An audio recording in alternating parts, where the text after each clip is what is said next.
तो आदाब, नमस्कार, गुड इवनिंग, सत श्री अकाल। एक बार फिर आप तमाम लोगों का पूरी फैमिली अच्छी होगी, अपना ख्याल रख रही होगी। अब आते हैं आज की कहानी के ऊपर। आज की कहानी शुरू करूं उससे पहले आपको कल साकेत कोर्ट की कुछ बातें बताता हूं, इसी कहानी से जुड़ी हुई है, लेकिन हैं जानना जरूरी है। 5 दिन की पुलिस रिमांड आफ्ताब की खत्म हो गई। कल कोर्ट में पेश किया जाना था, लेकिन इधर हुआ यह कि जिस तरीके का यह वारदात है उसके बाद बहुत सारे लोगों में गुस्सा भी है और गुस्सा जायज़ भी है कि कोई इंसान कैसे एक इंसान के इतने टुकड़े कर सकता है, मार सकता है और फिर 6 महीने तक इत्मीनान से बैठ सकता है। तो उसको लेके अब ये हुआ कि कहीं भी मौका मिले तो आफ्ताब पे हमला होना है, और इस बात की खबर दिल्ली पुलिस को मिली। अब चूंकि आफ्ताब पुलिस की कस्टडी में है तो अब इसे आप अच्छा कहें या बुरा कहें, लेकिन उसकी हिफाजत की जिम्मेदारी भी दिल्ली पुलिस पर है। जब तक कानून अपने हाथ से न सज़ा सुना दे, पुलिस तो सज़ा दे नहीं सकती। तो अब पुलिस ने अदालत में एक अर्जी दी, एक एप्लीकेशन दिया और कहा कि हम आफ्ताब को साकेत कोर्ट तक अपनी कस्टडी में नहीं ला सकते, क्योंकि महरौली पुलिस स्टेशन से लेकर कोर्ट तक लाना, फिर कोर्ट में पेशी और उसके बाद उसे वापस हिफाजत से ले जाना शायद जोखिम भरा होगा। आफ्ताब पर हमला हो सकता है, उसे कोई भी मार सकता है। इधर साकेत कोर्ट में करीब 100 से ज़्यादा वकीलों ने भी धरना प्रदर्शन कर दिया आफ्ताब के खिलाफ और कहा कि ऐसे लोगों को फ़ौरन सज़ा मिलनी चाहिए। तो एक माहौल वो भी बन गया। इसी के बाद फिर अदालत ने ये अर्जी एक्सेप्ट की और कहा कि ठीक है, आप वीडियो कॉन्फ्रेंसिंग के ज़रिए आफ्ताब की पेशी कीजिए। हालांकि फिर जज ने अकेले चैम्बर में दिल्ली पुलिस की सुनवाई की और इस कस्टडी की मियाद बढ़ानी है कि नहीं, और इसमें दोनों तरफ से वकील थे और पुलिस वाले थे। तो नहीं, वकीलों के ज़रिए खबर पता चली कि अंदर हुआ क्या। तो अंदर पुलिस ने कहा कि अभी तक की पूछताछ में 5 दिन से पुलिस हिरासत में है, लेकिन आफ्ताब सवालों के जवाब सही नहीं दे रहा है, हमें लगातार उलझा रहा है। यहाँ तक कि अभी तक वो ये भी नहीं बता रहा है कि जो उसने लाश के टुकड़े करने के लिए आरी खरीदी थी वो उसने उसी छतरपुर पहाड़ी इलाके से खरीदी, कहीं बाहर से लाया। उस शॉप का नाम, नंबर, पता नहीं बता रहा है। ठीक, तो उस शॉप को ढूंढना है जहाँ से वो आरी मिली। अब तक खबर आई थी कि शायद पता चल गया कि किस शॉप का है, लेकिन पता चला कि नहीं, गलत है। तो उस दुकान को ढूंढना है, पहले आफ्ताब से पता करना है। दूसरा, जो लाश के टुकड़े हैं उसने कहाँ फेंके हैं उस पर भी गुमराह कर रहा है, तो हमें मेहनत करनी पड़ रही है पता लगाने के लिए।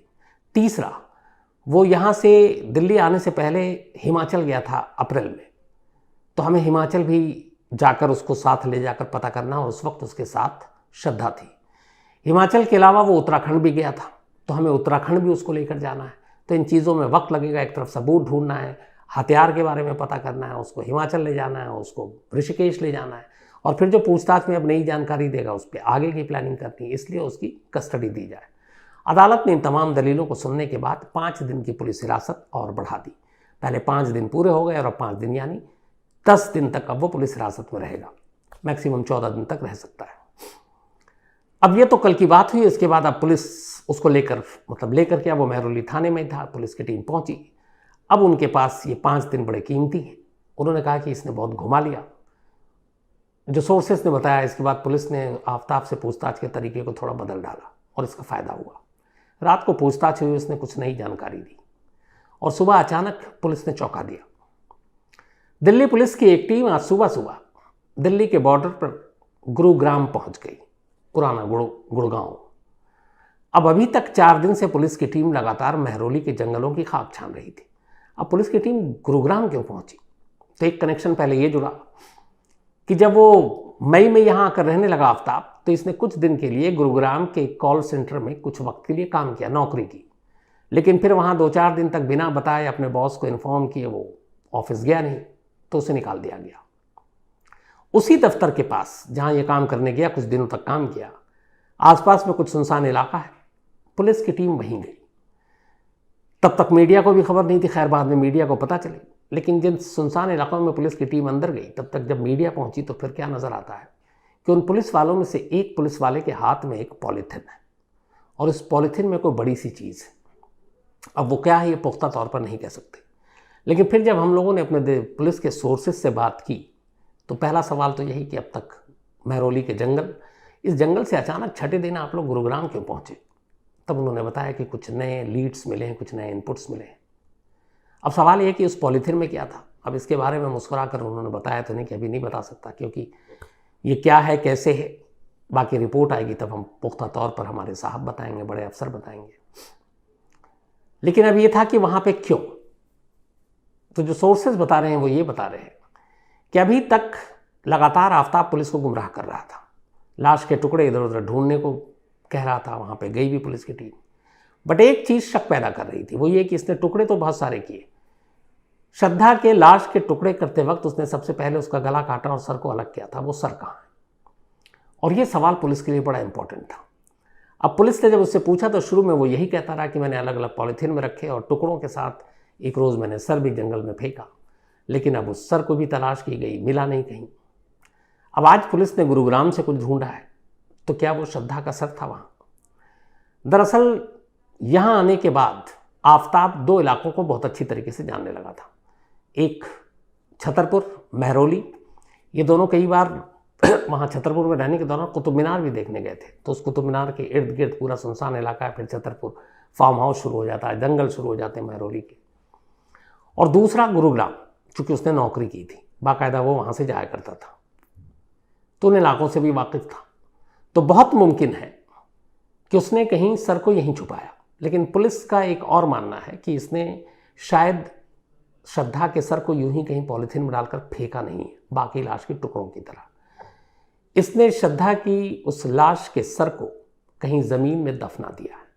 उसे भी मालूम है कि बाकी टुकड़ों के साथ बहुत बार गलतफहमी होती है। 6 महीने पुरानी बात है, जैसे पुलिस ही ले गई, मैंने कल आपको दिखाया जंगल में भी कि हड्डियाँ पड़ी रहती हैं। अब जानवर और इंसानों की हड्डियों में हर आदमी को फ़र्क करना बड़ा मुश्किल काम होता है। लेकिन अगर सर है तो सर पुरानी भी हो, स्कल खोपड़ी देखकर आप बता देंगे कि ये इंसान का है कि नहीं है। तो बड़ी आसानी से आप उसकी निशानदेही कर सकते हैं। और यहीं से पुलिस का मानना है कि आफताब ने बड़ी होशियारी से बाकी काम तो किए, साथ ही ये भी किया कि उसने सर को खुले में नहीं फेंका होगा, उसने सर को कहीं ना कहीं दफनाया है। लेकिन वो ये बताने को तैयार नहीं है कि कहाँ दफनाया है। अब 5 दिन की मोहलत है और ये पता करना, और बहुत ज़रूरी पता करना है, क्योंकि बाकी के बॉडी पार्ट्स के साथ तो आप फॉरेंसिक की रिपोर्ट का इंतज़ार करेंगे। लेकिन अगर एक बार स्कल या सर मिल गया तो पहली चीज़ तो यही अपने आप साबित हो जाता है बिना जांच के कि ये इंसानी है। उसके बाद फिर आप डीएनए और बाकी चीज़ों के ज़रिए पता कर सकते हैं कि श्रद्धा का सर है या नहीं है। तो अभी तक जो खबर है वो यही कि इसने कहीं इसको दफना रखा है। अब पुलिस को एक और चीज़ की जानकारी मिली, वो ये कि इस कत्ल के बाद, यानी 18 मई के बाद और 18 मई से लेकर जून के दरमियान 1-2 दिन के लिए ये देहरादून और ऋषिकेश भी गया था। ये श्रद्धा के साथ भी उत्तराखंड गया था। लेकिन ये बात हो रही है मई और जून के दरमियान की, जब श्रद्धा अब इस दुनिया में नहीं है और वो अकेला है। तो अब यहाँ पुलिस यही पता करने की कोशिश कर रही है कि क्या वो लाश के टुकड़ों को ठिकाने लगाने, या उस सर को अगर उसने नहीं दफनाया है तो कहीं पहाड़ी में फेंकने या फिर गंगा नदी में बहा देने, क्योंकि फ्लो तेज़ है पानी वहाँ पे, तो उसमें बहकर ना मालूम कितने 100 मील दूर चली जाए। तो इस मकसद से क्या था? अब वो है बहुत ही हार्डकोर, पुलिस को उलझा रहा है लगातार अपनी अंग्रेजीदार बातों में। लेकिन पुलिस का ये मानना है कि वहाँ गया है तो कोई ना कोई कनेक्शन जुड़ा है, क्योंकि कत्ल के बाद वो घर जा सकता है, कहीं और जा सकता है। इन्हीं इलाकों में क्यों गया जहाँ सबसे ज़्यादा लाश को ठिकाने की लगाने की वारदातें होती हैं। तो एक डाउट ये भी है, और इसीलिए पुलिस की टीम ने अदालत में भी कहा कि उसको लेकर उत्तराखंड भी जाना है। तो इन लाश के टुकड़ों और लाश के सबूतों और सर को ढूंढने के लिए उत्तराखंड जाना है, ये अभी बताया नहीं जा सकता, क्योंकि अभी पुलिस इन चीज़ों को राज ही रख रही है। लेकिन लेकर जाएंगे। तो एक तो ये सारी चीज़ें हो गई। अब इसी दौरान में पुलिस को बेसब्री से इंतज़ार है सबूतों की खेप में मिली जो पहली किस्त थी, 13 हड्डियाँ, उनका। कई लोगों ने पूछा भी था मेल करके। थोड़ा सा वक्त लगता है इसमें, जब आपको सिर्फ हड्डियों के ज़रिए, पहले तो इंसान का है कि नहीं, फिर ये श्रद्धा का ही है कि नहीं। हालांकि उसके फादर और ब्रदर के सैंपल ले लिए गए हैं डीएनए के, और अब उनको जो दिल्ली पुलिस के अंडर में आती है एफएसएल फॉरेंसिक साइंस लैब, उनके जो जांच करता है उनको सौंप भी दिए गए हैं कि जब भी ये मौका मिले किसी भी सबूत में शक हो तो उसके साथ आप मैच कीजिए। तो उम्मीद है कि वो, मुझे लगता है कि अगले 24-48 घंटे में शायद पहला सबूत पुलिस के हाथ हो। और अगर इन 13 हड्डियों से वो सबूत मिल गए तो फिर तो ज़्यादा और मेहनत करने की ज़रूरत नहीं है। नहीं मिले तो फिर केस 0 से शुरू होगा। तो एक तो सर की तलाश, बाकी टुकड़ों की तलाश, हिमाचल जाना, उत्तराखंड जाना, ये सारी चीज़ें चल रही। इसी दौरान आज एक बड़ी चीज़ और हुई, वो ये कि पहली बार इस केस को सामने आए हुए लास्ट संडे से, आज फ्राइडे है, करीब 5-6 दिन हो गए, 6ठा दिन है, श्रद्धा का एक दोस्त सामने आया और श्रद्धा के एक दोस्त ने सामने आकर पिछले 2 सालों की श्रद्धा की पूरी कहानी सुनाई और आफताब की भी। इस दोस्त का नाम गॉडविन है, ये मुंबई में रहता है और ये श्रद्धा का दोस्त है, आफताब का नहीं। और इनकी दोस्ती तब की है जब श्रद्धा नौकरी की तलाश के सिलसिले में मुंबई आई थी। मुंबई आने के बाद श्रद्धा की दोस्ती गॉडविन से हुई, फिर गॉडविन श्रद्धा के थ्रू आफताब को जानने लगा, लेकिन उस वक्त आफताब इसकी ज़िंदगी में नहीं आया था जब इनकी दोस्ती हुई थी। तो गॉडविन का ये कहना था कि जब वो आफताब उसकी ज़िंदगी में नहीं आया तब श्रद्धा एक खुशमिजाज लड़की थी और उसका एक ही शौक़ था, ट्रैवलिंग। उसे दूर दराज घूमना जाना पसंद था, लेकिन सोलो ट्रैवलिंग मतलब होता है अकेले निकल पड़ना, कोई साथी नहीं, कोई दोस्त नहीं, कोई फैमिली नहीं। बहुत सारे ऐसे लोगों को मैं जानता हूँ जो सोलो ट्रैवलिंग पसंद करते हैं, बस अपना सामान उठाया और निकल लिए, पहले से कोई प्लानिंग नहीं और बस घूमा फिरा लौट आए। तो श्रद्धा का भी यही था, श्रद्धा सोलो ट्रैवलिंग करती थी। लेकिन जब आफताब उसकी ज़िंदगी में आया और फिर गॉडविन को पता चला, उसके बाद श्रद्धा बदलने लगी। सबसे पहले इन लोगों की दोस्ती चलती रही, सब ठीक था। अब आफताब और श्रद्धा के रिश्तों को भी लगभग 1 साल हो गए थे, 2019 में इनका शुरू हुआ था, अब 2020 एंड होने वाला है। नवंबर का महीना आया, 2020 नवंबर। एक रोज़ अचानक गॉडविन के पास श्रद्धा का फ़ोन आता है। वो रोते हुए कहती है कि मुझे तुम्हारी हेल्प चाहिए, मुझे बहुत चोट लगी है और मेरे पूरा बदन ज़ख्मी है, मेरी मदद करो। गॉडविन ये सुनते ही श्रद्धा के पास पहुंचता है। जब उसे देखता है तो वो घबरा जाता है। श्रद्धा का पूरा चेहरा ज़ख्मी था, उसके नाक पे चोट के निशान थे, गाल पे चोट के निशान थे, गले पे चोट के निशान थे, कमर के निचले हिस्से में चोट के निशान थे, ब्लड क्लाउड जमा हुआ था, साथ ही उसकी दोनों आंखें सूजी हुई थी। इस हाल में देखकर श्रद्धा को गॉडविन घबराया, लेकिन फिर उसे फ़ौरन ले जाकर अस्पताल ले गया। अस्पताल में उसका इलाज हुआ, डॉक्टर ने कहा कुछ रखना पड़ेगा। अब जब उसकी हालत देखी और उसने पूछा ये कैसे हुआ, तब उसने बताया कि मुझे आफताब ने पीटा है। बड़ा गुस्सा आया फिर गॉडविन को। गॉडविन ने उसे समझाया कि तुम उसका पीछा छोड़ो, उसको छोड़ो, अलग हो जाओ, वो तुम्हारे लायक नहीं है। फिर उन्होंने वहीं एक पुलिस स्टेशन में रिपोर्ट लिखाई इस अब्यूजिंग के ख़िलाफ़, इस मारपीट के ख़िलाफ़, और वहाँ पे अब श्रद्धा का इलाज चल रहा है। अब इसी दौरान ये शायद 24 नवंबर की बात है जब ये सारा इंसिडेंट हुआ, 2021। श्रद्धा उस वक्त एक अच्छी अब नौकरी करने लगी थी। पहली कंपनी जहाँ करती थी उसको छोड़ चुकी थी, वहाँ उसको सैलरी भी अच्छी थी और प्रमोशन भी मिल गया था, तो बड़ा खुश थी। अब वो प्लान कर रही थी कि वो अब दुबई घूमने जाएगी, इसके बाद नेपाल जाएगी। उसने गॉडविन से कहा भी था कि तुमको नेपाल में तुम्हारा कोई जानने वाला तो मुझे बताओ, मैं सोलो ट्रैवलिंग करूँगी। इसने कहा था ठीक है, मैं मदद करूँगा। लेकिन उससे पहले 24 नवंबर को ये हो गया। अब ये अस्पताल में है, इसे अगले दिन ऑफिस जाना है, लेकिन ये एडमिट है। तो इसका जो टीम लीडर था उस ऑफिस का, उससे इसकी चैट होती है। वो चैट भी आई है, मैं आसिम से बल्कि कहूँगा कि वो चैट आपको इस कहानी में दिखा देगा। उस चैट में बाकायदा वो अपने टीम लीडर से कहती है कि मैं बीपी लो है, मुझे मतलब बीटन भी शब्द इस्तेमाल है, पीटा गया है। तो ये भी एक पुख्ता सबूत है कि उसे मारा गया था। खैर ये सब कुछ हुआ वो हॉस्पिटल में, और गॉडविन ने उसे समझाया आफताब के बारे में कि तुम छोड़ो। तब उसने मन बना लिया था कि वो आफताब को छोड़ देगी, और शायद वो सबसे अच्छा पल होता जब वो ये फैसला करके और आफताब और उसके घर से निकल जाती। लेकिन हुआ यूं, किसी दौरान आफताब ने फ़ोन किया श्रद्धा को, श्रद्धा ने उठाया नहीं, दोस्तों और गॉडविन के कहने पर। अब आफताब ने अपने घर वालों को फ़ोन किया, वसई में अपने माँ बाप को। उसके माँ बाप सीधे साधे लोग, वहाँ पे भी हमारी टीम गई थी। उन्हें अपने बेटे की करतूत के बारे में कुछ पता नहीं है, लेकिन हाँ, उसने श्रद्धा को अपने माँ बाप से एक बार मिलाया और वसई भी ले गया, 1 या 2 बार। उसने अब जब श्रद्धा फ़ोन नहीं उठा रही तो उसने अपने माँ बाप को ब्लैकमेल किया और माँ बाप से कहा कि श्रद्धा मुझे घर छोड़कर चली गई है और मेरा फ़ोन नहीं उठा रही है, आप उससे बोलो मुझसे बात करे, वरना मैं अपनी जान दे दूँगा, सुसाइड कर लूँगा। अब माँ बाप बेटे के प्यार में अंधे हो गए। उन्होंने श्रद्धा को फ़ोन मिलाया, श्रद्धा ने फ़ोन उठाया।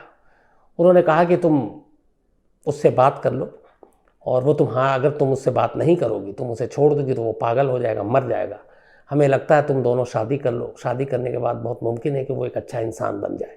और यही भूल की श्रद्धा ने। एक तो उस ब्लैकमेलिंग पे इमोशनल हो गई कि आफ्ताब जान दे देगा। फिर माँ बाप का फ़ोन आया तो उसने उन सारी चीज़ों को भुला दिया जो थोड़ी देर तक पहले तक उसने फैसला किया था कि वो उसकी ज़िंदगी से निकल जाएगी।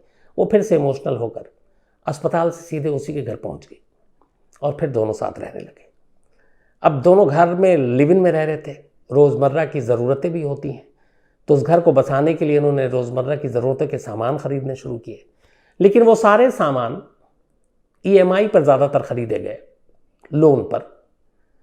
उसका भुगतान श्रद्धा करती थी, आफ्ताब नहीं, क्योंकि आफ्ताब ने कुछ दिन काम किया लेकिन फिर काम करता ही नहीं था। वो एक तरह से पूरी तरह से श्रद्धा के पैसों पर डिपेंडेंट हो गया। तो अब पैसे भी वो दे रही है। और दूसरा, फिर आफ्ताब ड्रग्स लेने लगा और बाद में ये श्रद्धा ने अपने दोस्त गॉडविन को भी बताई। ख़ासतौर पर वो वीकेंड को ड्रग्स लेता, न सिर्फ ड्रग्स लेता बल्कि वो एक ड्रग्स पेडलर भी बन गया था। वो ड्रग्स खरीदता और फिर बेचता। कई बार घर में भी वो ड्रग्स रखता।